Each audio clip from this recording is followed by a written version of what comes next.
folks, I'm Vasel here. Welcome to Best of Publishers. This is the second in a two-part video for Best of Publishers where we're talking about Eagle-Gryphon Games. In the first one, I talked about their big, grandiose games. In this one, I want to talk about their smaller games. This does not make their games any less good.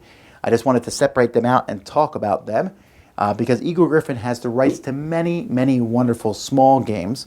And like I mentioned last in the other video, one of the licenses they have is Sid Saxon, and many of his games have made it into their line. So here are my 10 favorite games, the small boxes from Eagle-Gryphon. Number 10 is Venture.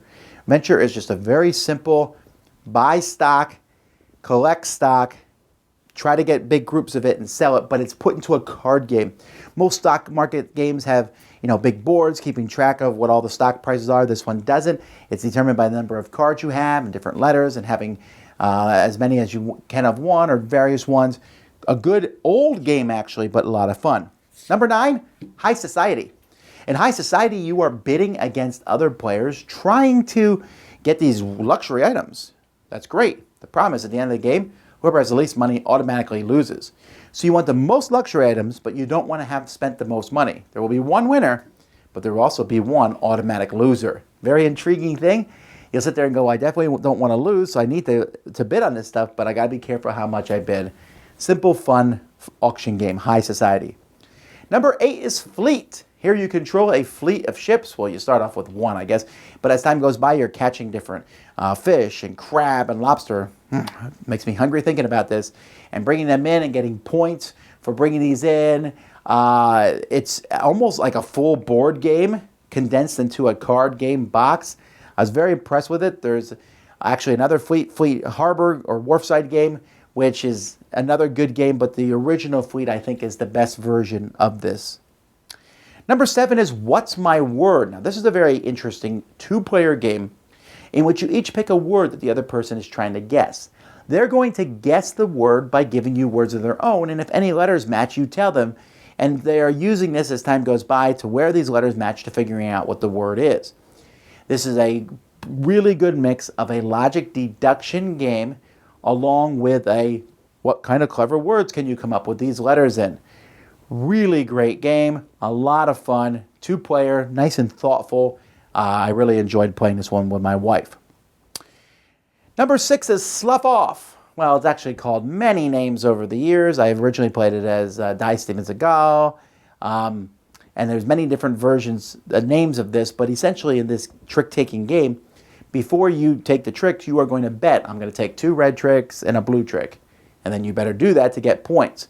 Or one person's going to try to spoil everyone so they don't get the tricks that they said they would. It works really well. I like trick-taking games, but I like when you try to predict what you're going to do. Also very fun. Slough Off. Number 5 is Reverse Charades. Now, Reverse Charades is intriguing to me because it's just a little concept. That's what it is, but it works really well. Charades, where one person gets up and makes a fool of themselves and everyone laughs. Reverse Charades makes the whole thing easier. One person's the guesser, and everyone else gets up, and as a group will act as if they're having a football game, or having a baby, or doing limbo. And they have to work together without talking, and it is hilarious. Some of the funniest times I've ever seen in any game have been in Reverse Charades. And it comes in a really small box, easy. Number 4 is Roll Through the Ages. Now, in my big box one, I talked about Through the Ages. Roll Through the Ages, from Matt Leacock, probably better known for Pandemic, is a Yahtzee-style game where you're going to roll dice and then you're going to mark things off on a sheet as you build your civilization up, as you get special abilities that will help you, as you try not to get famine, as you try to build monuments and different things. There are multiple ways to get points. It's a civilization game that's really condensed down into a small dice game, but it's a lot of fun. Roll Through the Ages. Number 3 is Sleuth. This is one of the Sid Saxon games that I mentioned. Sleuth is a deduction game, one of the best deduction games ever made, where there is one gem missing and you all have to figure out what that is.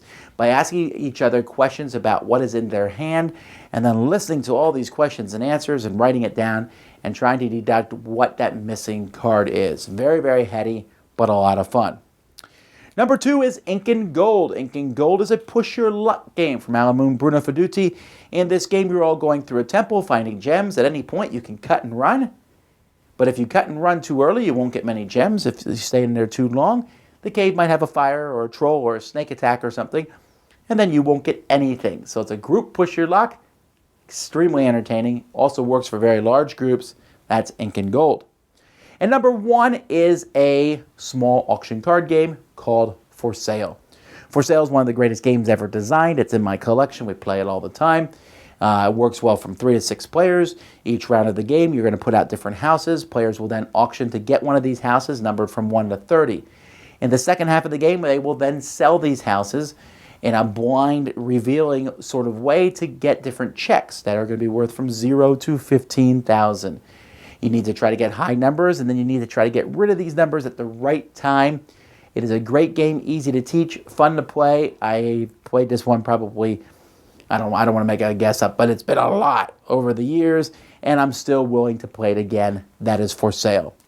So those are my favorite small games from Eagle-Gryphon, small card games or a box and party games or what have you. Tell me what yours are in the comments. Thanks so much for watching today. Until next time, I'm Tom Vasel, and this has been Best of Publishers, Eagle-Gryphon, the small games.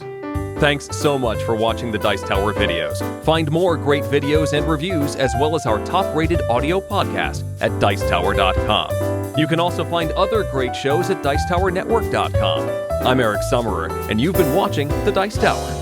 The Dice Tower is sponsored by Cool Stuff Inc., where you can find great games for great prices. Cool stuff in stock.